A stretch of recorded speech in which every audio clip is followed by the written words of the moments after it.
qui était là la semaine dernière, qui est revenu aujourd'hui pour nous entretenir aussi pour la série de questions-réponses. Et cette série de questions-réponses, on en aura pour 1h30. Et bonsoir au Chao Amara Bakayoko d'être là aussi avec nous. Bonsoir, Chao Martial, vous avez la parole. Bonsoir, Reine de Saba. Bonsoir au frère Amara Bakayoko. Bonsoir, Mère Sali, pour cette vaillante, très inspirante bénédiction, enfin, série de bénédictions qu'elle a eu à faire. Franchement, bravo à toi. Mère Sali, tu es toujours bien inspiré et je pense que ça nous fait du bien à tous. Et vous savez, cette plateforme est une bénédiction pour la simple raison que c'est une plateforme qui se démarque de toutes les autres. Ce n'est pas simplement qu'une plateforme politique où on vient chanter les louanges du président de la République, son Excellence Alassane Dramane Ouattara. Mais sur cette plateforme, nous faisons ce qu'on appelle l'apprentissage. Quelquefois, des choses que nous ne savons pas ou bien que nous savons moins. En tout cas, il y a des interactions très intéressantes entre les gens qui viennent faire des exposés et puis d'autres qui écoutent et qui posent des questions qui permettent aussi à celui qui a fait l'exposé d'apprendre aussi, parce que c'est en donnant qu'on reçoit. Et le frère qui était passé avant moi, qui avait parlé des finances, avait dit ceci de très intéressant, qui est vrai, je vais juste rappeler ça. Il avait dit que quand vous donnez la connaissance, vous apprenez aussi, vous vous enrichissez. Quand vous avez de l'argent, vous avez 10 000 francs, que vous donnez 1 000 francs à quelqu'un, vous n'avez plus 10 000, vous avez 9 000. Mais quand vous donnez vous communiquez de la connaissance, à travers les questions-réponses, vous apprenez aussi. J'espère que cette série de questions-réponses d'aujourd'hui va me permettre à moi aussi également d'apprendre de vous. Mère Reine de Saba, avant de laisser la parole pour les questions-réponses, avec ta permission, je voulais juste rappeler le thème. Oui, bien sûr, allez-y. Voilà, l'entrepreneuriat en Côte d'Ivoire, source de financement. Et pour parler de ça, j'avais fait un plan en je crois, cinq parties, mais bon, rapidement, je rappelle juste le plan. Hein. Donc, j'avais commencé par parler faire une introduction. Ensuite, j'ai parlé du contexte politique et économique. Hein. Je pense que c'était nécessaire. On ne peut pas parler de l'entrepreneuriat en Côte d'Ivoire sans parler du contexte économique, politique et autres. Donc, on en avait parlé. On a parlé des sources de financement. À part les sources de financement, j'ai fait un focus sur le secteur informel, les très petites entreprises et les PME. Ensuite, je devrais terminer par les opportunités et les défis. Et puis, on n'avait pas eu le temps vraiment d'en parler et il y a eu quelques questions et puis on a arrêté. Aujourd'hui, Dieu merci, on a l'occasion d'en parler. Si vous permettez, je vais parler des opportunités très rapidement, hein, des opportunités et des défis d'entrepreneuriat en Côte d'Ivoire. Donc, alors, pour parler des opportunités, on va commencer par les opportunités. Donc, depuis 2011, donc, il y a beaucoup le contexte de développement des institutions, disons, l'environnement des affaires s'étant amélioré. Donc, il y a diverses opportunités qui se présentent aux entrepreneurs. Donc, il y a un accès plus accru au crédit bancaire. Hein, on avait parlé au niveau des sources de financement, on avait parlé des sources traditionnelles qui sont les banques et la microfinance. On a bien vu que la microfinance s'était beaucoup développée. En voulant, la semaine dernière, dire qu'on est passé de 500 clients de microfinance à 2 400 000, j'avais par erreur dit 500 institutions. En fait, non, c'est 60 institutions agréées de microfinance aujourd'hui. Voilà, c'est 60 institutions. Il y a 60 institutions de microfinance qui sont agréées aujourd'hui. Et les microfinances, on peut en citer, hein, il y a Advance Côte d'Ivoire, il y a Baobab, il y en a plein, hein, il y a beaucoup de microcrédits. Donc, les gens peuvent s'en informer. Ensuite, il y a les initiatives publiques, hein, qui sont les opportunités de financement, hein, qui existent. Le fonds de soutien PME plutôt, qui a été créé en 2014. Il y a beaucoup de programmes de subventions Il y a beaucoup, même des projets internationaux, de partenaires internationaux tels que la BAD, l'USAID, la Banque mondiale. Il y a vraiment beaucoup d'opportunités. Ce sont des opportunités à saisir hein, pour les uns et les autres. On pourra rentrer dans les détails après. Il y a les investisseurs privés dont on avait parlé, les business angels qui sont là, les capitales de risque, et qui n'existaient pas avant. Hein. Voilà. Ensuite, il y a également les incubateurs, les accélérateurs, ainsi de suite. C'est des choses qui n'existaient pas. Il y a les financements participatifs qui n'existaient pas, qu'on appelle le crowdfunding, qui n'existaient pas avant, hein, qui existent maintenant, donc qui sont les initiatives à saisir. Il n'y avait pas, certains fonds publics n'existaient pas, le projet emploi jeune n'existait pas, le FAFSI n'existait pas, le fonds pour les femmes là, que la première dame organise très bien, avec lequel elle a eu à donner, je crois, plus de 300 000 femmes ont pu bénéficier de ce fonds-là. Maintenant, il persiste encore des défis. L'un des défis, c'est les difficultés d'accès au crédit. C'est-à-dire qu'il y a plus de, disons, ça s'est plus démocratisé, il y a plus de nombre de sources pour avoir des financements. Mais le problème maintenant, c'est l'accès quand même reste un peu compliqué, il faut le reconnaître. Ce sont les défis persistants. Donc, c'est à ce niveau-là qu'il y a des efforts encore à faire, parce que les garanties sont souvent très élevées. Les demandes de garantie hein, par les banques, même quelquefois les microcrédits, c'est quand même souvent élevé. Il y a la domination du secteur informel. On a été obligé de faire même un focus sur le secteur informel la semaine dernière. Il y a également le coût donc, des financements. C'est-à-dire que quand on vous a accordé un crédit, le coût est encore élevé. Avant, le coût était plus élevé que maintenant. Maintenant, le coût du crédit est encore élevé. Il y a encore des efforts à faire à ce niveau. Lorsque j'espère que les uns et les autres poseront des questions sur ça, ça me permettra de dire pourquoi le coût encore est élevé. C'est important parce que c'est vrai, on a le droit de dire que le coût est encore élevé, mais le pourquoi existe. Il y a également la faiblesse des investissements dans certains secteurs. Hein, on va dire dans l'agro-industrie, il y a encore beaucoup de choses à faire à ce niveau-là. Donc le secteur primaire, le secteur primaire et le secteur secondaire, c'est-à-dire c'est assez lié parce que quand on parle d'agro-industrie, d'abord c'est vrai c'est le secteur secondaire, mais l'agro-industrie ne peut exister que si le secteur agricole est vraiment bien développé parce qu'à ce niveau, au niveau du secteur primaire, le secteur agricole, les petites et moyennes entreprises sont encore très limitées. Donc, il y a beaucoup d'opportunités à ce niveau-là. Il y a un certain manque de sensibilisation. Il y a la culture entrepreneuriale aussi qui est un défi à relever. Voilà. Donc, les chiffres clés qu'on pourrait donner pour faire une comparaison entre les opportunités et les défis, je voulais pas les chiffres, disons la comparaison plutôt, pas les chiffres, la comparaison. Ce serait donc le premier indicateur concernant l'accès au crédit bancaire. L'opportunité, c'est que il y a une multitude aujourd'hui. Donc, fonds publics, plus fonds de garantie, plus il y a une disponibilité. Mais le défi, c'est que les garanties sont trop élevées. Donc, par rapport au développement des fintech, il y a plus de 5 millions d'utilisateurs de fintech aujourd'hui. Mais le défi en face, c'est qu'il y a une faible utilisation par les ruraux. Dans les zones rurales, les gens n'utilisent pas trop les fintech, il faut le reconnaître. L'autre opportunité par rapport à l'informel, c'est une réduction progressive.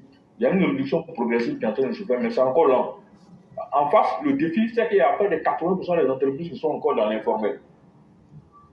L'autre défi par rapport au financement, l'opportunité par rapport au financement des jeunes, c'est que par exemple, le fait que l'agence emploi jeune existe, c'est une opportunité. Mais en face, il y a très peu de projets qui sont pour le moment financés parce que la plupart du temps, les jeunes ne sont pas bien accompagnés. Souvent, quelquefois, ils ne savent pas trop bien ce qu'ils veulent faire. Il y a beaucoup de choses à dire à ce niveau-là. J'espère que j'aurai l'occasion de développer ça dans la série des questions-réponses. Voilà.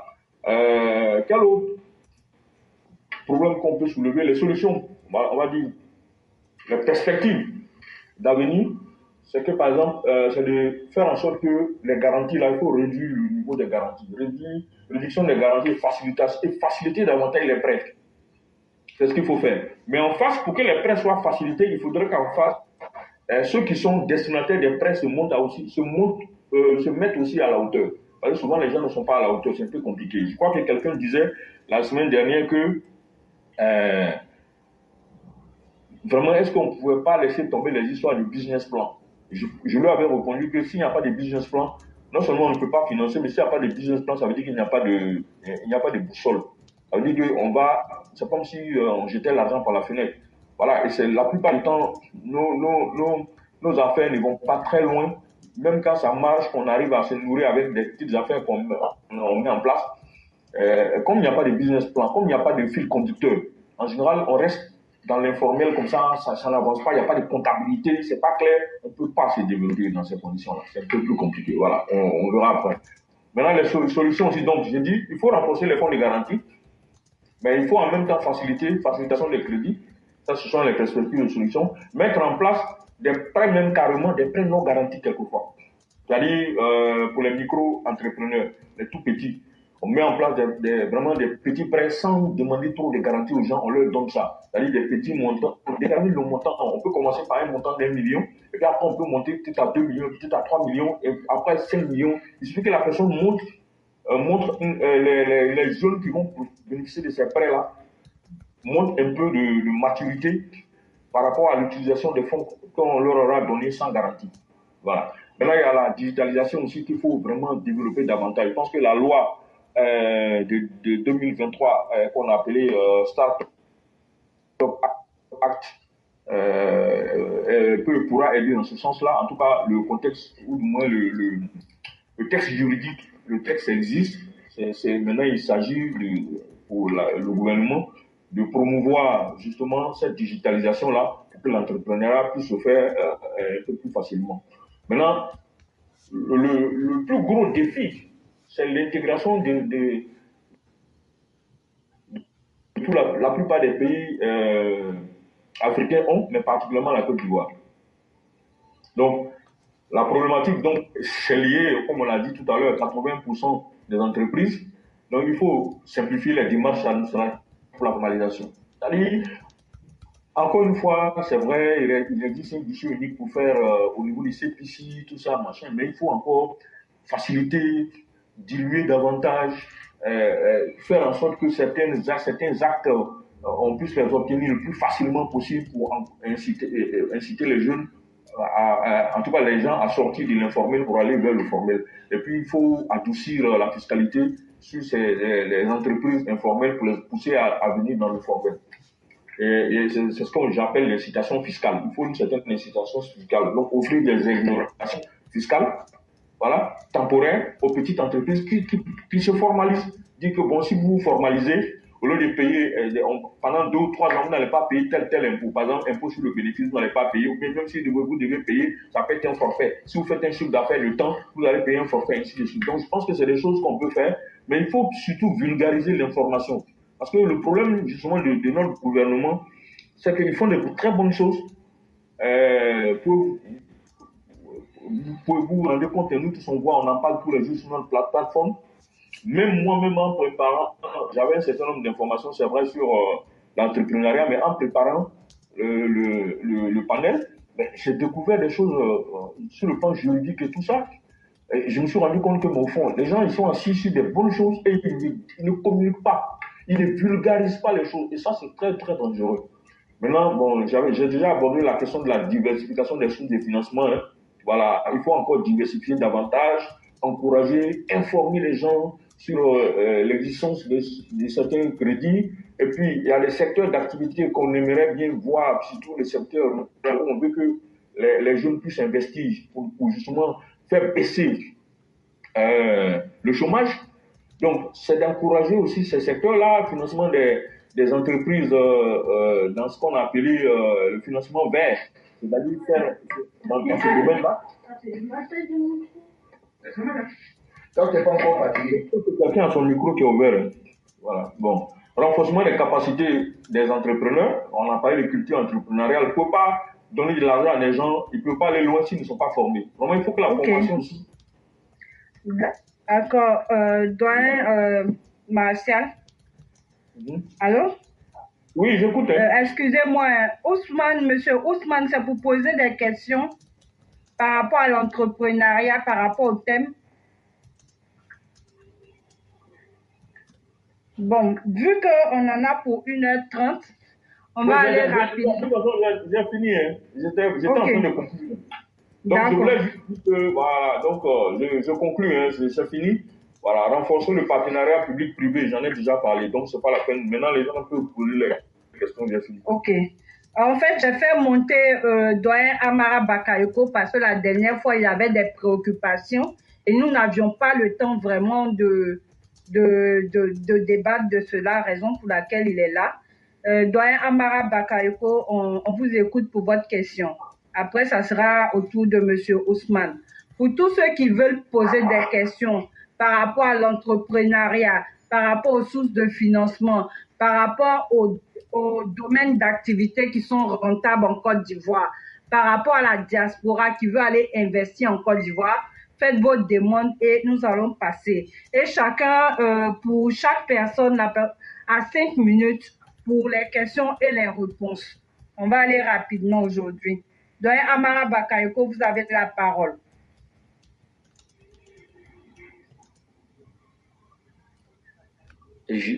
Bonsoir, bonsoir. Je ne suis pas encore prêt. Est-ce que vous pouvez m'accorder quelques temps? Ok, d'accord. Monsieur Ousmane Keïta, vous avez la parole pour votre question.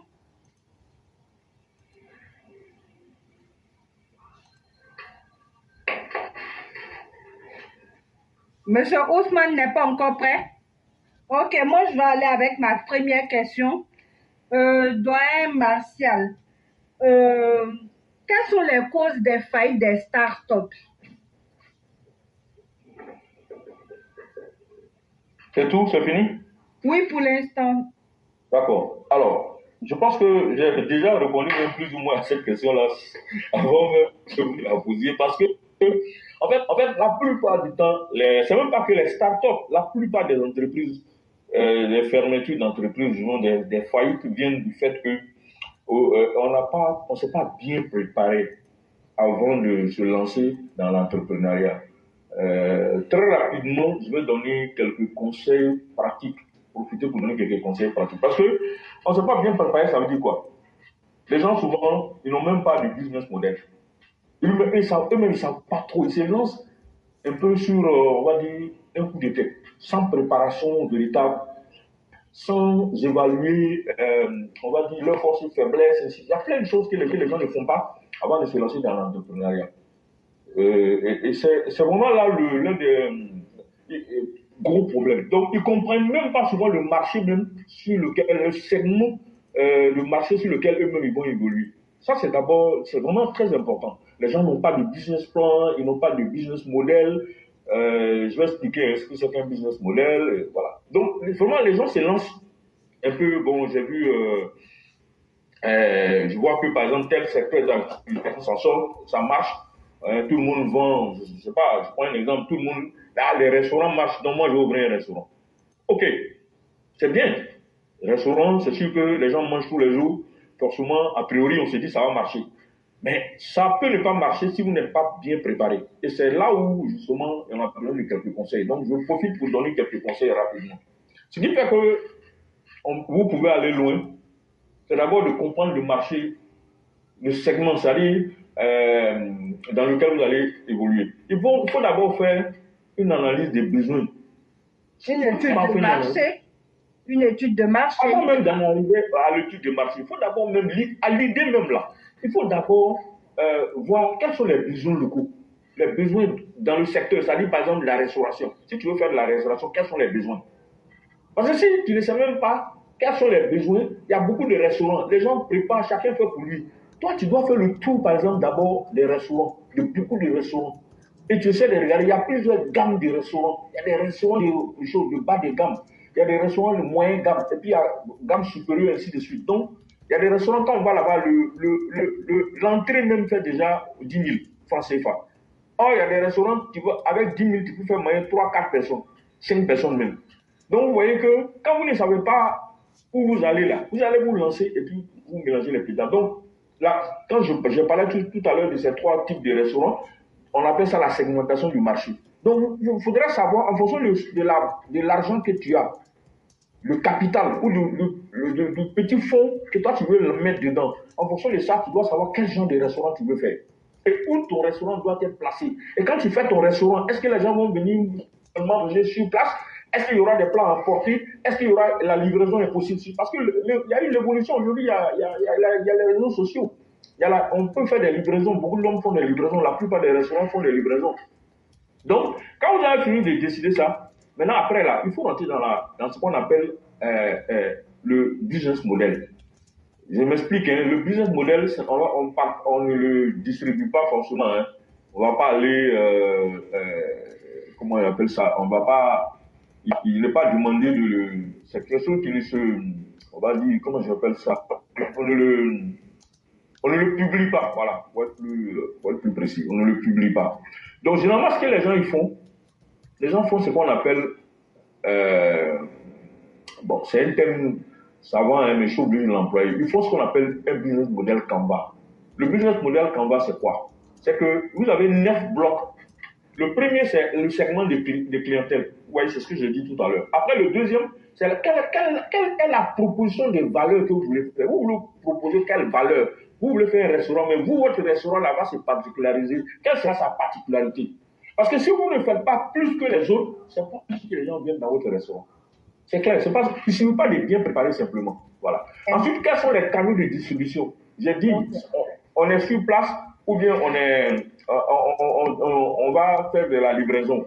La relation clientèle, rapidement, je cite le flux de revenus. Le capital, c'est-à-dire ce que vous allez mettre dedans. Est-ce que vous avez besoin de prendre, vous avez fait votre budget de fonctionnement, est-ce que vous avez besoin d'argent pour prendre un crédit, microfinance, ainsi de suite. Les activités clés de votre business, tout ça là, quand vous n'avez pas tout ça en tête, et puis quand on fait un business plan, même si on ne fait pas un business plan totalement, mais on se dit, dans 6 mois, je dois être ici, dans 1 an, je dois être à tel niveau, dans 2 ans, donc je me vois, comment je vois mon restaurant dans 2 ans, et ainsi de suite. Si vous ne faites pas de projections, de prévision, voilà. De prévision. Voilà. Okay. J'ai compris. Il y a le jour qui est là, il était là la semaine dernière. Il avait des préoccupations aussi. Il va poser sa question et en 5 minutes, on va répondre. Il y a la maman Fatou qui est là avec la maman Fiona. Donc en 5 minutes, on va y aller. Le jour, vous avez la parole. Oui, bonsoir à tous les panélistes. Bon, excusez-moi, je suis extrêmement coincé. Je vais remonter tout à l'heure et ça fait plaisir de retrouver le panel sur ce thème-là aujourd'hui. D'accord. Ok, maman Fatou, vous avez la parole. Posez votre question. En 5 minutes, le doyen Martial va répondre. Merci.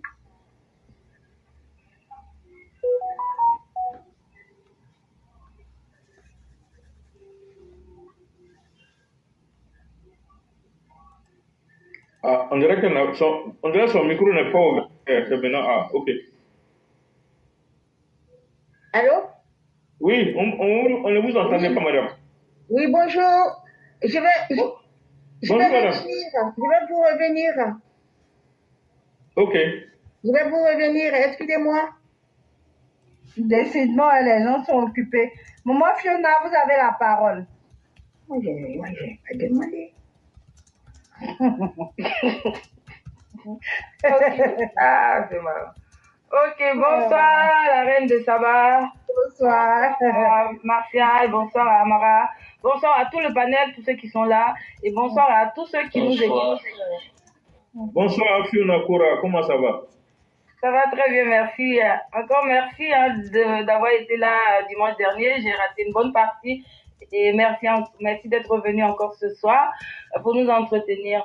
Donc, on parle de l'entrepreneuriat.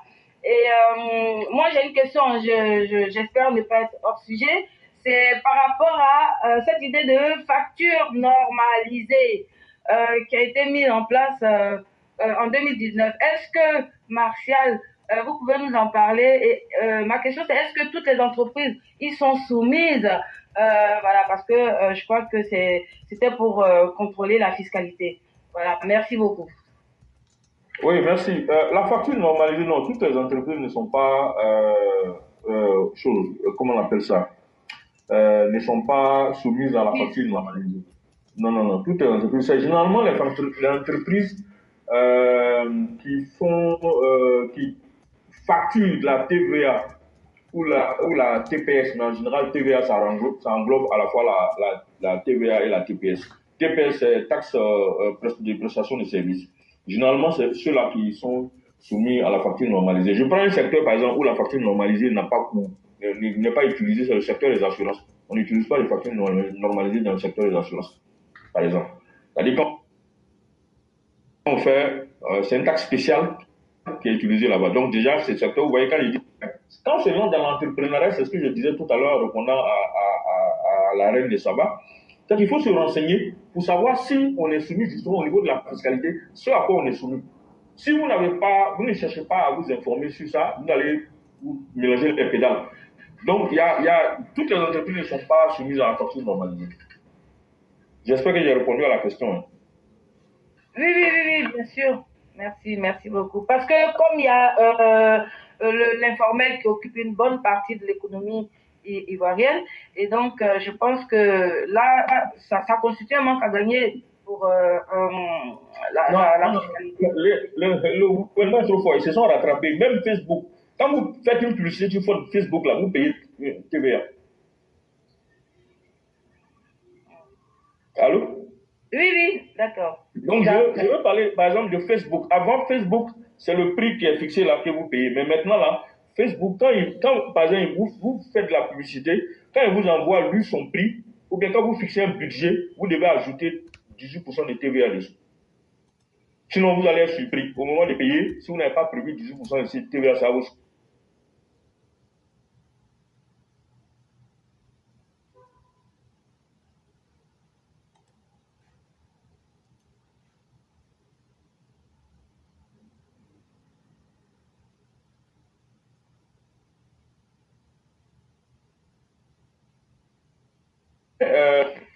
Un des reproches en griffe des organisations internationales par rapport à la Côte d'Ivoire, c'est que l'assiette fiscale, ils estiment que l'assiette fiscale, la pression fiscale n'est que de 14%.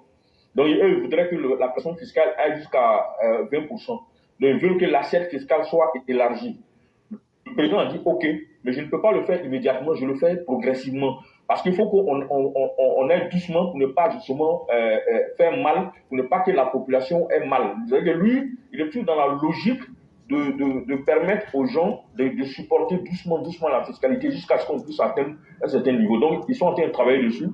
Ils sont, je crois, à 14% actuellement, où la projection, c'est que d'ici 2025, ils seront à 14%. Après, ils vont essayer de monter. Quand on est à 14%, il reste combien pour atteindre les 20? Il ne restera que 6%. Donc, les 6 autres pourcents, ils vont se donner ça en 5 ans ou en 3 ans, je crois, pour pouvoir atteindre les 6%. Voilà. Okay. Ce que vous pouvez dire rapidement. D'accord. Moi, j'ai une question. Merci beaucoup. J'aimerais savoir, une PME qui est ici en Europe et qui a sa succursale à Abidjan, comment est-ce qu'on peut faire pour être exonéré de TVA?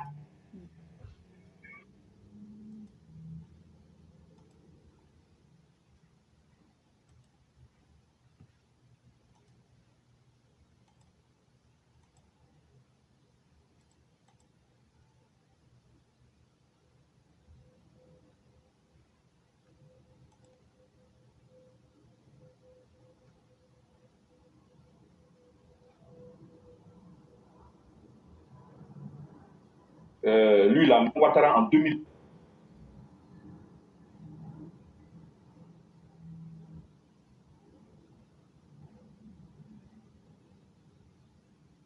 En 2018, il y a eu une mise à jour en 2018.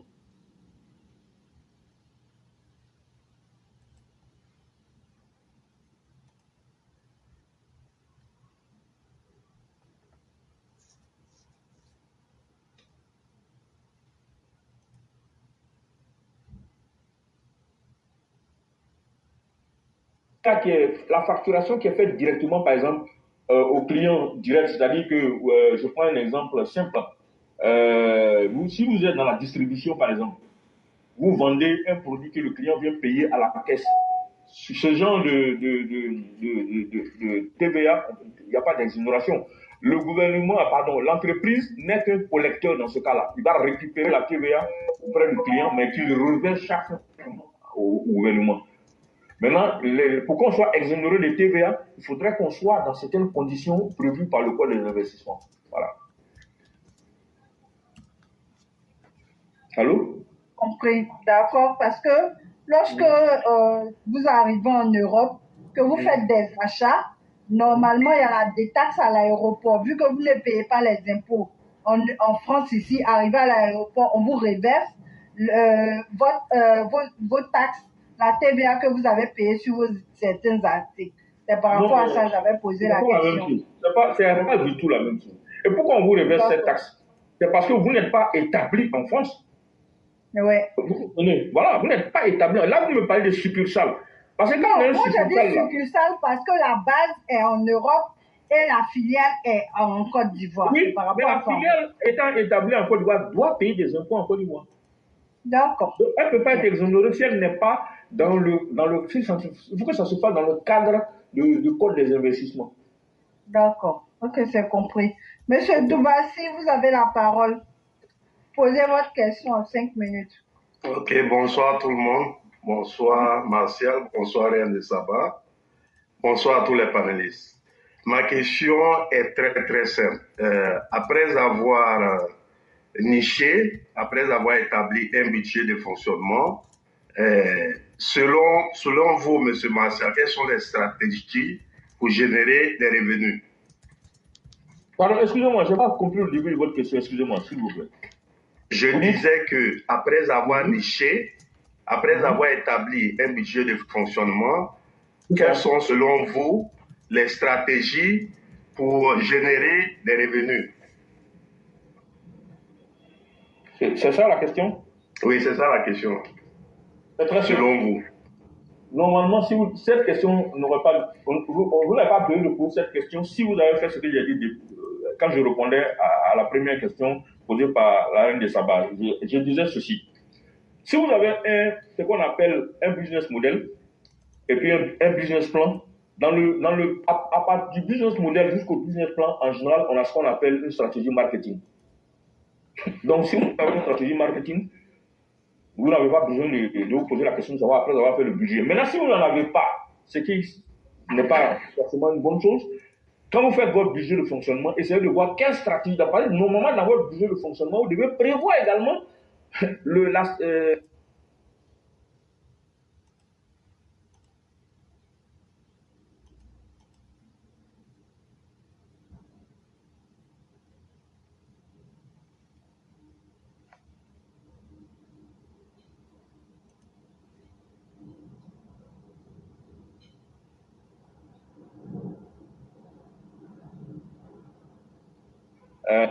C'est important de partir, de bâtir un business plan.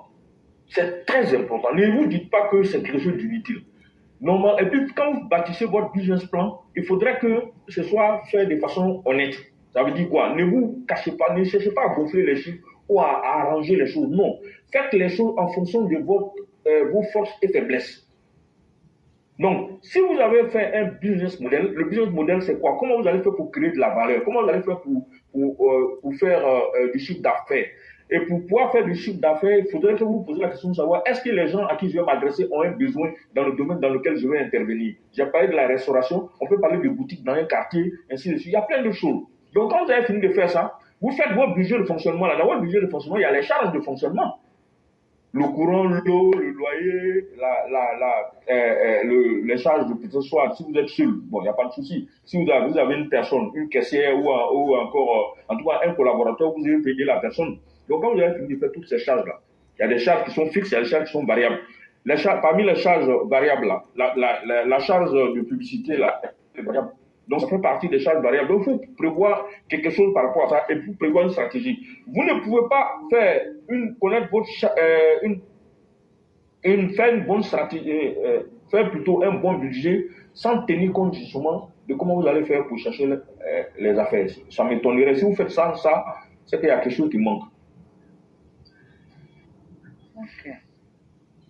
D'accord, merci. Mais Reine de Saba, tu me permets de poser une petite question encore? Oui. Oui, allez-y. Vous êtes rapidement, quoi. Doyen Amara n'est pas encore prêt. Allez-y pour le vote. D'accord. Et Monsieur Martial, quand il s'agit du branding, est-ce que c'est important d'avoir un bon branding dans le Non, business plan. le branding, tout ça, moi je pense que c'est le visuel. Le branding, c'est le visuel. Exactement. Voilà, c'est le visuel. Moi je pense que tout ça là, tout part du fait que le branding vient, on va dire, corroborer un ensemble de réflexions. Et cet ensemble de réflexions ne peut pas se faire si on n'a pas suivi, on va dire, un cheminement. Moi, j'insiste beaucoup là-dessus.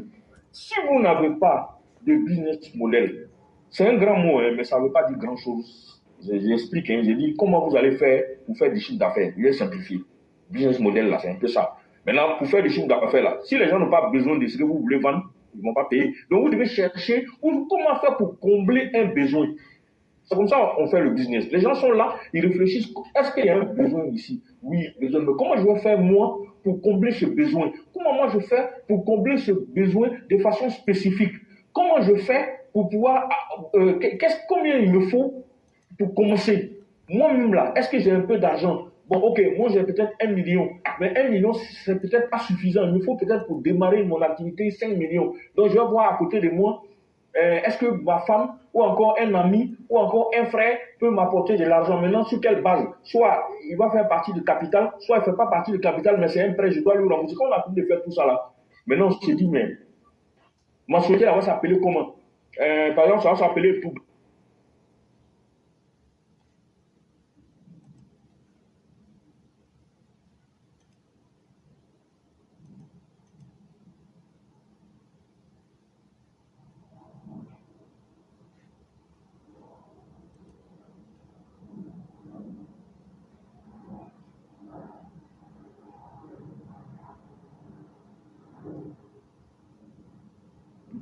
Je crois que... Voilà. Maintenant, Oui. pour vous donner un dernier pour de vraiment marcher sur la réponse, c'est qu'aujourd'hui, là, il y a beaucoup d'intelligence artificielle qui font les branding pour les gens. Ok. Ah oui, Exactement. Ceux qui nous écoutent là, branding là, ça veut rien dire, pas du grand chose, c'est le logo.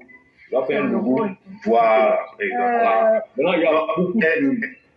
Excusez-moi, RN de Sabah, c'était pour que M. Martial élucide les auditeurs, quoi. Sinon, moi, personnellement, je suis au parcours dans le domaine et tout.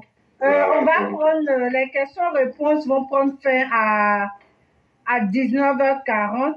On attend tous ceux qui veulent poser des questions. Vous devez poser les questions dès maintenant. On vous attend. Doyen Amara Bakayoko, si vous êtes prêt, vous posez votre question.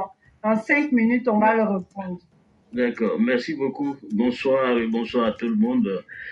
Bonsoir à tous les panélistes. Bonsoir aux conférenciers, Monsieur Martial. Bon, pour aller très rapidement, moi j'ai un projet. C'est par rapport, n'est-ce pas, à la problématique de l'habitat en Côte d'Ivoire. J'avais effleuré cela la fois dernière lors de votre intervention. J'avais dit que chez nous au pays, ça construit très mal. Ce n'est pas une mauvaise publicité, mais c'est pour qu'on en prenne conscience. Et ça fait des années que j'ai réfléchi là-dessus. Et donc, j'ai produit, enfin, en tout cas, j'ai confectionné avec des amis un produit commercial qu'on veut, n'est-ce pas, sur le plan, bon, selon un schéma de production industrielle, étaler ça sur le territoire ivoirien. Mais je n'ai que l'idée. Je n'ai pas les moyens de ce que je veux faire, en tout cas pas les moyens suffisants pour le réaliser. Alors, le financement, pour que j'ai des apports extérieurs pour me conduire dans ce cheminement-là, est-ce que vous pouvez en dire quelque chose, en fait, me dire quelque chose là-dessus? Oui, très bien, très bien. Ça pose le problème, en fait, c'est la question du financement, en fait, d'un projet. Notamment quand on a une idée très intéressante, on n'a pas suffisamment d'argent pour pouvoir se lancer enfin, pour pouvoir financer son activité. Donc, c'est de ça qu'il s'agit en fait. Si je comprends bien, si j'ai bien compris, vous avez l'idée, vous voulez intervenir dans le domaine de la construction, on va dire faire de la promotion immobilière, c'est bien ça, hein? Non, c'est pas exactement ça. Je vais peut-être vous lire un truc, mais on continue de travailler là-dessus, hein. Par exemple, bon, ça fait partie un peu des secrets de la boîte, mais je peux me permettre de le dire. Euh, il est important le, pour le RHDP, en tout cas tous ceux qui vont accéder au pouvoir, d'adresser sérieusement la problématique de l'habitat en Côte d'Ivoire. Et vous savez, d'après des études souterraines que nous avons faites, on remarque que la plupart des habitats ivoiriens sont de type ancien. Voilà, habitats en terre cuite, habitats appelés cours communes avec des espaces sanitaires partagés avec un nombre important de personnes, usagers entre guillemets. La plupart des sanitaires sont impropres, une source de propagation des maladies, etc. Des équipements d'évacuation des eaux usées, des eaux de toilette qu'on appelle OVAN, sont des anciennes pratiques et ne sont pas conformes à des cahiers des charges homologués. L'environnement des habitats pose d'énormes problèmes d'hygiène, privés, publics, que les États ne peuvent ignorer, même si ces problèmes sont nombreux. Donc, quand on regarde ce paysage, on le voit, c'est à l'échelle nationale. Donc, il va falloir à un moment donné du processus de modernisation de notre pays que ce problème soit adressé comme tous les autres problèmes pour donner un visage vraiment à la vérité plus rayonnante et réelle dans l'espace social. Qu'est-ce qui se passe? Je prends un exemple simple. J'ai des amis français que j'ai fait partir, j'ai voulu ça, j'ai fait partir en Côte d'Ivoire pour habiter dans des quartiers, ce qu'on appelle des quartiers populaires. Il y avait beaucoup de difficultés pour qu'ils y vivent parce que l'habitat était insalubre, les sanitaires étaient incommodes, ainsi de suite. Moi, je pense que la Côte d'Ivoire, si on n'arrive pas à résoudre ce genre de problèmes de façon, ces problèmes qui touchent notre intimité, qui valorisent réellement le pays, hein, bon, je ne sais pas quelle est la question, quoi. Voilà, la question ici. Je pourrais avoir compris, mais là, bon, je pense que la question c'est quoi? C'est que tu as les idées. Voilà, maintenant l'idée qu'on a arrêtée, on a créé un produit commercial, un habitat qui respecte toutes les normes du point de vue de la superficie, du point de vue de la circulation de l'air, et aussi des équipements sanitaires et aussi comment on appelle ça, des installations électriques. Donc, il ne faut pas tout dévoiler, parce qu'on est sur un panel des gens. Moi, je vais t'arrêter, j'ai compris déjà ton problème. Depuis le début, vous avez déjà compris. J'ai déjà approché au niveau financement quelques structures. J'ai vu qu'il y avait un désir de s'approprier le projet, donc qui empêche, n'est-ce pas, d'accéder au financement. C'est tout ça là que j'allais t'expliquer. Non, il ne faudrait pas que vous dites vos projets comme ça. Moi, j'ai déjà compris. Je vais parler pour vous. D'accord, merci. Il ne faut pas donner les secrets. Posez juste. Si tu rentres dans les détails, tu vas ce que tu es en train de dire là, déjà là. Ça, c'est ce dont tu viens de parler là. On appelle ça, c'est le business model dont tu es en train de parler comme ça. Oui, mais je l'ai fait à dessein, quoi. Non, moi j'ai déjà compris. C'est-à-dire celui à qui tu t'adresses là. J'ai compris à synoptique. Je m'apprêtais à te répondre. D'accord, merci. Maintenant, si dans ma réponse, tu veux des précisions, je peux donner, mais je te dis, j'ai déjà compris. Dès que tu as posé la première question, moi j'ai déjà compris. D'accord. Voilà. Donc, en fait, ce que tu expliques là, on appelle ça le business model. Tout ce que tu viens de décrire là, c'est le business model. Maintenant, le questionnement, c'est quoi? C'est que il y a un certain nombre d'éléments, de questions qu'on peut se poser, hein, et c'est tout à fait normal. Parce que tant que tu t'es pas posé ces questions-là, tu ne vas pas pouvoir trouver une solution, enfin, pouvoir avancer. Et comment faire pour avancer? C'est ça que je m'apprêtais à justement à dire. C'est en cela que justement, on dit souvent, quelles sont les propositions, les valeurs que vous faites? Tu as déjà dit, ne le répète pas, je sais déjà, j'ai entendu. Vous avez déjà une proposition des valeurs par rapport aux autres. Parce qu'il y a des autres, et tu dis que les gens construisent d'une certaine manière, ils ne construisent pas correctement. Donc, vous avez une proposition des valeurs propres. Ça, c'est la première des choses. Tu as déjà parlé, en t'écoutant, je sais quel est le segment de clientèle dans lequel tu te mets.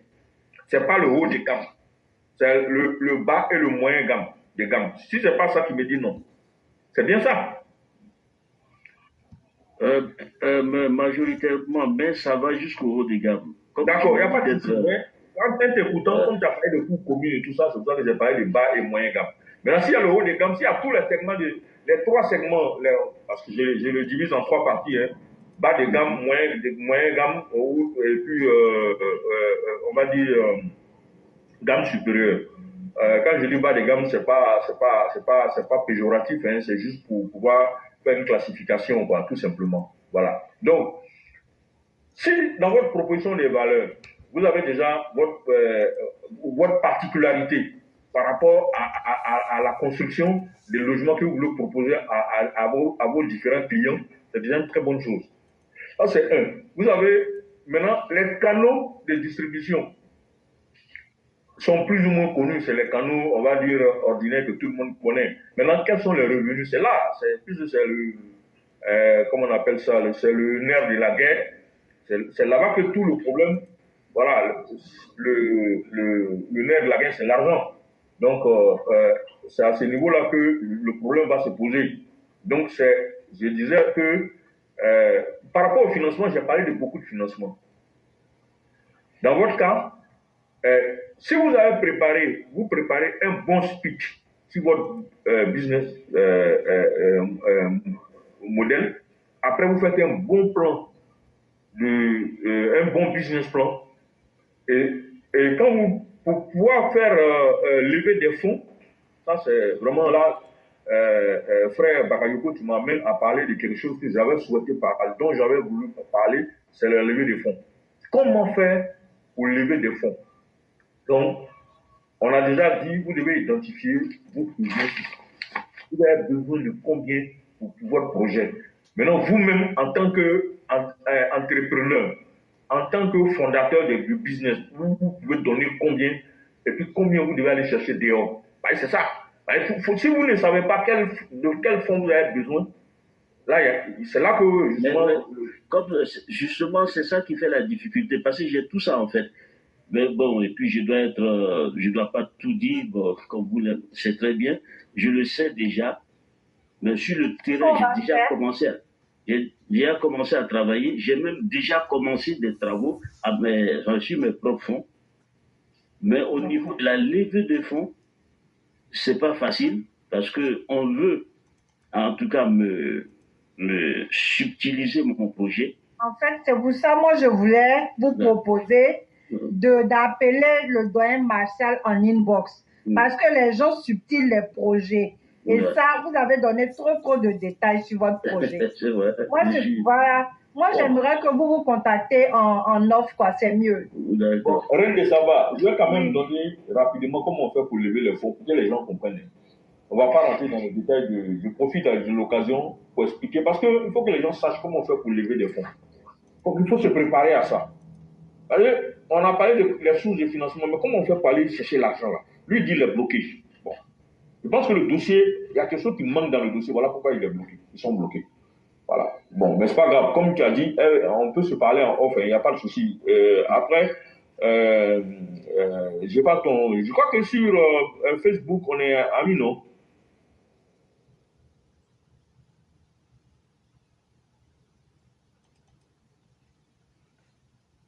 Oui, merci.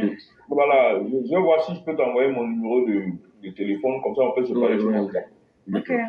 Voilà, donc, rapidement, hein, on va finir à 40 là. Si ok, il n'y a pas de parce qu'il y a le jour qui est là, il est remonté, et puis il y a un autre. Ok, on va écouter la question. Ok, le jour, vous avez la parole, s'il vous plaît. Vous avez 5 minutes. Si c'est à 5 minutes, et puis on va on va boucler quoi, la série de questions. Ok, bonsoir à tous les panélistes. Merci beaucoup au frère Koulibaly pour tout le travail qu'il a abattu pour ce thème-là. Ma question est relative à l'agriculture. Vous savez que l'État a entrepris un vaste programme sur tout le territoire national en vue d'être autosuffisant. Le problème, c'est qu'on soit en coopérative.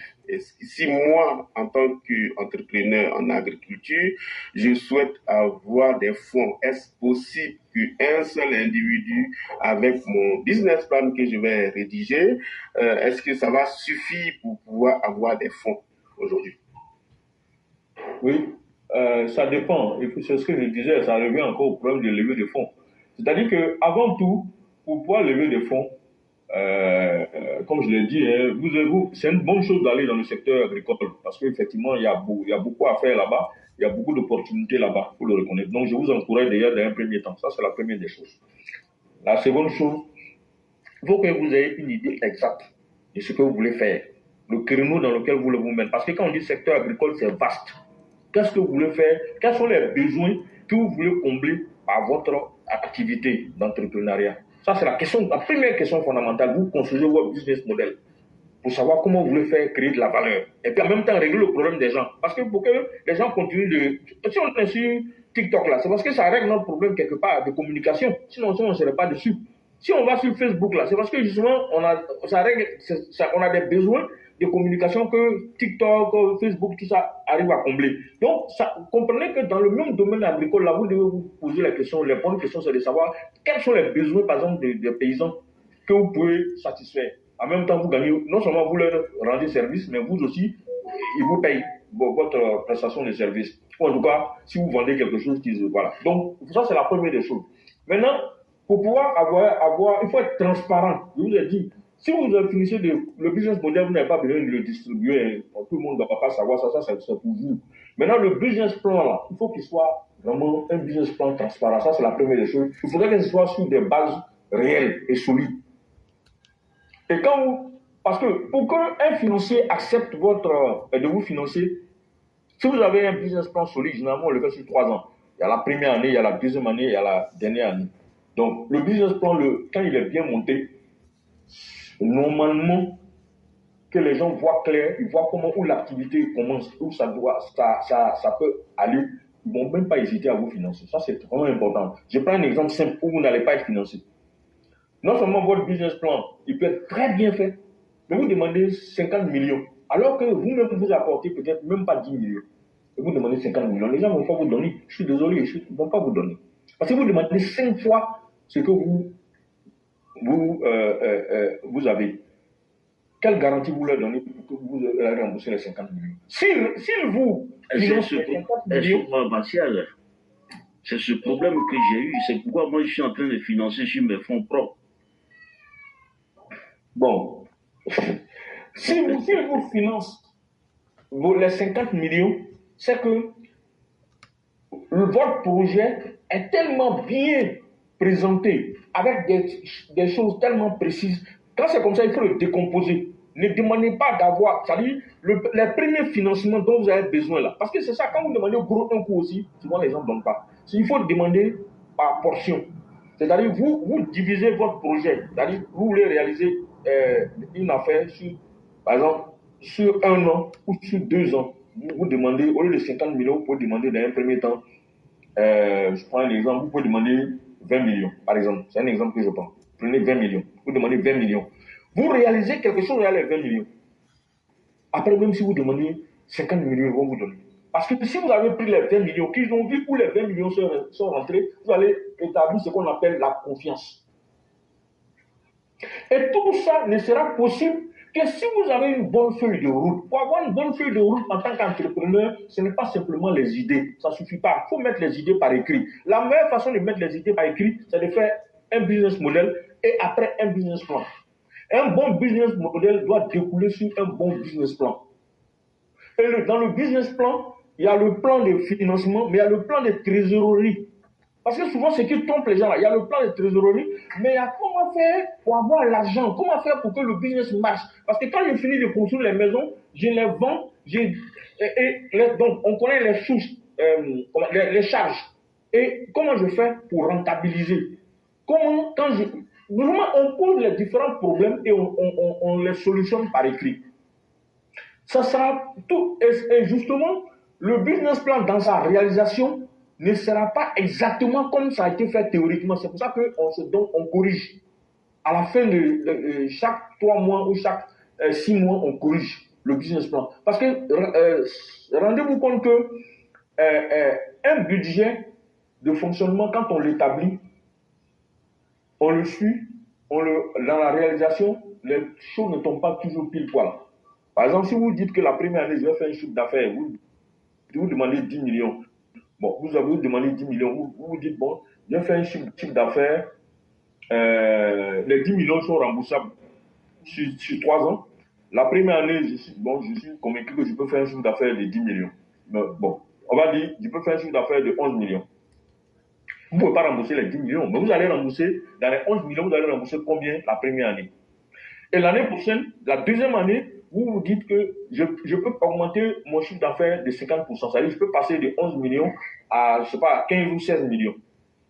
La deuxième année. La troisième année, je dois passer peut-être à 30 millions de chiffre d'affaires. Mais quels sont les moyens que vous vous donnez pour en arriver là? Donc, vous déroulez ce qu'on appelle votre plan marketing. S'il y a un plan marketing qui est clair, net et précis, avec la potentialité que vous dégagez par votre business model, il n'y a pas de raison que les financiers ne suivent pas. Et généralement, il ne faut pas s'adresser à une seule source de financement. Il faut diversifier les sources de financement quelquefois. C'est-à-dire que quand vous demandez, par exemple, vous adressez à une banque, vous demandez 50 millions, la banque va vous donner des conditionnalités qui vont vous fatiguer. Maintenant, quelquefois, ce qu'il faut faire, c'est de dire, si vous voulez, vous pouvez faire une prise de participation dans le business. Ah oui, dans votre cas, comme c'est une grosse affaire, vous pouvez dire à la banque de faire une prise de participation. D'accord. Elle peut sortir après de l'affaire, mais elle peut faire une prise de participation, par exemple, dans le business. Ok, d'accord. Monsieur Cissé, vous pouvez poser votre question, il va répondre en 5 minutes. Et là, nous sommes à 20h36 et on finit à 40. Monsieur Cissé, posez votre question, on va y aller. D'accord, bonsoir à tous, bonsoir cher coach, cher formateur. Je viens de vous prendre en marche, du coup il y a certains aspects que je n'ai pas encore suffisamment de contrôle. Mais néanmoins, ma question c'est au niveau de la gestion de l'entreprise de manière générale. Je suis avec un entrepreneur qui fonctionne avec le système commerçant. En griffe, vous savez un peu de quoi je parle, un système commerçant où vraiment il veut tout monopoliser, tout gérer tout seul. Voilà. Du coup, le résultat n'est pas toujours satisfaisant. Voilà. Mais comment lui faire comprendre un peu toutes ces démarches à suivre là pour pouvoir un peu être dans le cadre d'une entreprise professionnelle. Et actuellement même, il a un projet de 204 millions, mais les banques refusent de le financer pour faire le travail parce que l'entreprise n'est pas bien constituée. Bon, là, vous venez de poser une question qui explique les difficultés de la plupart de ceux qui se lancent dans l'entrepreneuriat en Afrique, et notamment dans l'entrepreneuriat en Côte d'Ivoire. Parce que c'est compliqué, si vous n'êtes pas, comment on appelle ça, vous n'êtes pas formalisé comme il se doit, vous n'êtes pas en conformité avec un certain nombre de données, à la fois juridiques, fiscales et organisationnelles, c'est un peu compliqué. Et que les gens vous financent. C'est ce que je disais tout à l'heure. Peut-être que ce monsieur, justement, c'est le propre de tous les Africains. Hein. Ils n'ont pas confiance aux gens. En fait, lui-même, il ne se fait pas confiance. Donc, il ne fait pas confiance à quelqu'un d'autre. Et ça, c'est dangereux. On ne peut pas faire des affaires si on n'a pas confiance aux gens. D'abord, même, ça veut dire qu'on n'est même pas un bon entrepreneur. Un bon entrepreneur doit savoir s'entourer. Ça, c'est la première des choses. Si vous ne savez pas vous entourer, il y a un problème. Quand vous voulez tout contrôler, on ne peut pas vous en sortir. Même si vous êtes dans une entreprise individuelle, vous avez besoin d'une tierce personne. Parce que vous pouvez ne pas être en place, vous pouvez tomber malade. On fait comment? Si vous n'avez pas confiance en quelqu'un, ça pose un problème. Donc, si cette personne, moi, vous n'avez pas tout dit, mais je comprends déjà que c'est quelqu'un qui ne remplit pas un certain nombre de conditions. Est-ce qu'il a même peut-être une DFE? Est-ce qu'il a une existence fiscale? Une déclaration d'existence fiscale? Ça, Oui. il a une déclaration d'existence fiscale. Les documents et l'application, c'est tout autre chose. Quelle est la forme juridique de sa société? C'est une SARL. Il a une SARL. Il y a combien de personnes dedans? Bon, disons, il y a lui-même d'abord qui est le responsable, il y a la secrétaire qui est là. Mais il y a deux autres coursiers. Bon, récemment, il m'a pris comme étant le responsable commercial. Et l'entreprise dans quel secteur d'activité? Bon, un peu dans le multi-service, l'achat et vente des produits agricoles. On appelle ça, ils font un peu de bâtiment, génie civil, tout ça. Alors, on fait la maintenance industrielle, tout. Il embrasse beaucoup de choses qui embrasse trop mal les trains. Hein. Parce que il ne faut pas que. Non, les activités sont trop. C'est disparate. Hein. Parce qu'en fait, lui, il cherche l'argent. Voilà, par tous les moyens. Justement, c'est tout. Bon, ça, c'est un peu compliqué quand même. Parce que chaque secteur a ses tenants et ses aboutissants. Vous me parlez du secteur agricole. Donc, il fait achat pour revendre. Donc, il paye des marchandises, il les revend sur le plan agricole. En même temps, vous parlez d'entretien industriel. Donc, lui, il a besoin de techniciens. S'il n'en a pas, il est obligé de faire ce qu'on appelle de la sous-traitance. Ok. Et là, nous sommes à 20h40. On va conclure. Vraiment, parce que le secteur d'activité, il est trop vaste. Il est mélangé. Il fait un peu du tout et là, il ne va pas s'en sortir. Il fait dans le bâtiment, il fait dans l'agriculture, achat et vente. Je pense que c'est compliqué, ça. On va conclure avec le doyen Martial. Bon, d'accord. Vraiment, merci beaucoup pour encore cette autre opportunité qu'on s'est donnée à soi-même sur la plateforme. Non seulement, c'est vrai, moi, c'est une opportunité pour échanger, mais vous également, j'espère que j'ai pu plus ou moins répondre aux desiderata, aux questions des uns et des autres. C'est vrai que le temps ne nous permet pas, c'est normal. Le sujet est trop vaste et chacun a ses préoccupations. On ne peut pas régler ça même en 2 heures, 3 heures de temps, c'est pas suffisant. Vous avez vu que la première fois que j'ai intervenu, j'ai parlé très longuement parce que c'est un sujet qui embrasse tout et tout. Parce que quand on parle d'entrepreneuriat, on n'a pas dit entrepreneuriat secteur primaire, on n'a pas dit entrepreneuriat secteur secondaire, on n'a pas dit entrepreneuriat secteur tertiaire, on a dit entrepreneuriat. Donc ça veut dire que c'est toute l'économie qui est concernée. Donc toute forme d'entreprise. Donc quand c'est comme ça, on est obligé de dire un peu de tout, pour que les gens puissent vraiment nous suivre correctement, que les gens puissent plus ou moins se retrouver dans nos propos. C'est ce qu'on a essayé de faire. On a donné des pistes de réflexion aux uns et aux autres. On a essayé de donner des solutions aux uns et aux autres. On n'a certainement pas pu répondre à toutes les questions. Maintenant, si vous voulez, moi, je suis disponible. Vous pouvez contacter la plateforme et puis demander, surtout la reine de Sabaël à mon téléphone. Vous pouvez la contacter. Moi, je l'autorise à donner mon numéro aux gens pour qu'on puisse m'appeler sur WhatsApp. On pourra essayer de particulariser les solutions aux uns et aux autres. Parce que, voilà, on ne peut pas globaliser toutes les solutions. Les solutions doivent être particularisées. Il y a le frère le jour, la problématique qu'il a posée, c'est très intéressant. Ce que le frère Cissé vient de dire aussi, c'est vraiment intéressant. Le frère Bagayoko aussi. Donc, je reste disponible pour l'arrêt de Sabat, tu peux donner mon WhatsApp. Oui. Voilà, il peut me joindre sur WhatsApp, on peut échanger. Et puis, on verra. Moi, je suis à Abidjan, et puis on verra si on peut se parler. Déjà, avec les premiers éléments que je recevrai, je verrai comment déjà essayer de préparer quelque chose pour, comment on peut faire pour s'entraider. Voilà, c'est un peu ça. Okay.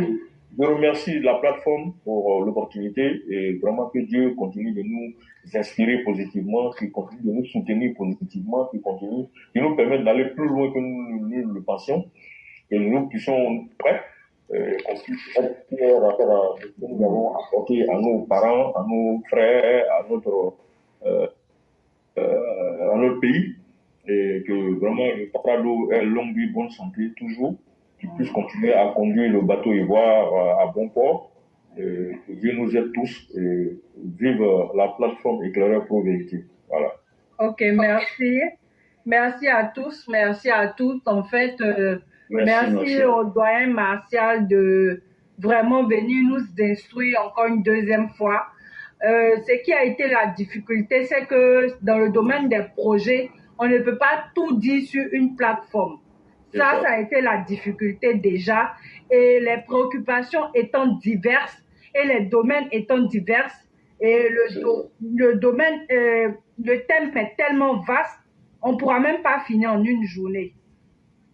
Moi, ce que je propose, c'est qu'on parle en inbox et qu'on règle les préoccupations en inbox parce que les projets sont confidentiels. Voilà la difficulté qu'on a rencontrée aujourd'hui. Merci à tous de vous être prêtés à ce jeu-là. Merci au doyen Amara Fadiga. Merci au doyen Le Jour. Merci à Cissé. Tantôt, je suis Bamba. Pardon. Fadiga est descendu. Pardon, Amara Bakayoko. Désolé. Merci à toi aussi. Merci à M. Doumassi. Merci à Cissé. Merci au Jour. Merci à BSB. BSB, tu peux dire un mot, hein? Merci à la grande sœur Sally. Merci à Djeneba. Merci à Éclaireur qui a permis qu'on se retrouve aujourd'hui. Merci à tous. Voilà. BSB, si tu as quelque chose à dire.